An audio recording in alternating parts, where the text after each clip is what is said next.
Chris Parks here with McLean Mortgage. Just wanted to share some real quick tips and tricks on how to boost your credit.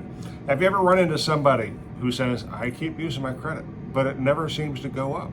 I make my payments, I put them on time, but it continues to go up. I have these conversations all the time, and that's because they don't totally understand credit and how it works. So I'm just going to take a few seconds here and share with you some of the misconceptions on how they're using the credit and maybe how to improve it.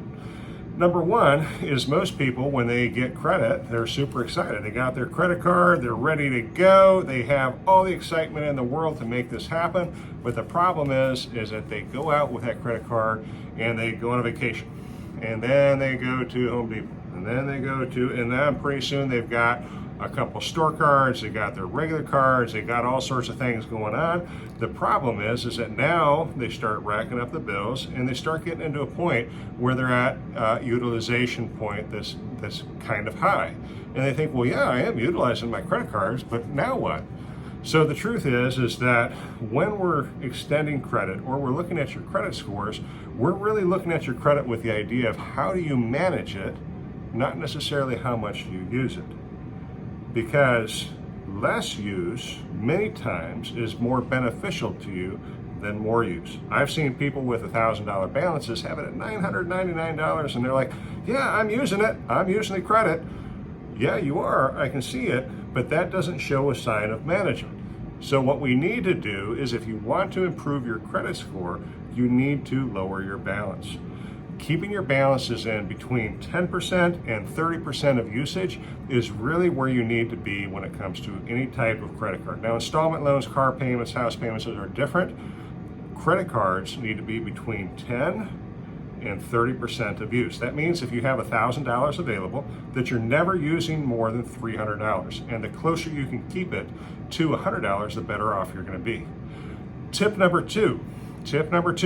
If you have something on your credit and it's with a long-standing credit partner, maybe it's worth your time to pick up the phone and give them a call and say, hey, Mr. and Mrs. Creditor, I've been a partner with you for 10 years, or, if you've been with them 6 months, they're probably not likely to work with you. But if you've been with them for a long time and you say to them, I've been one of your clients for a very long period of time, I had one late payment back here, and I'm just calling because I really am a good client, and you can see that my history has been pretty good. I would like you to remove and delete that from my credit score. Would you be willing to give me a goodwill deletion? Many times, if you have a long-standing relationship and a good pattern of making payments, they'll actually take care of that and do that for you. If not, you may consider changing cards, because if they're not going to work with you when times are bad or when something small happens, maybe it's time. Number 3, correcting and report mistakes that you have. Now, this does happen periodically. A lot of people use this as a tool to kind of, to dispute everything on their credit report, but not really. This is if it's truly yours, you have to take care of it. But if there truly is a mistake on your credit report, contacting them and reporting this mistake allows you to get that cleaned up. There's actually a law in place that states that you have the right to a fair and accurate credit report. And because you have this right to this, they can't just leave stuff on there. Now, the disputing process is important, but there's so much liability from the standpoint of the creditor if they have a mistake on there that immediately they're going to pull it off. But if it truly is yours, it's going right back on. So just disputing for the sake of disputing doesn't make sense, okay? But correcting the mistake is a big deal. Number 4, the last one that I'm going to share in this little short video is how to boost your credit.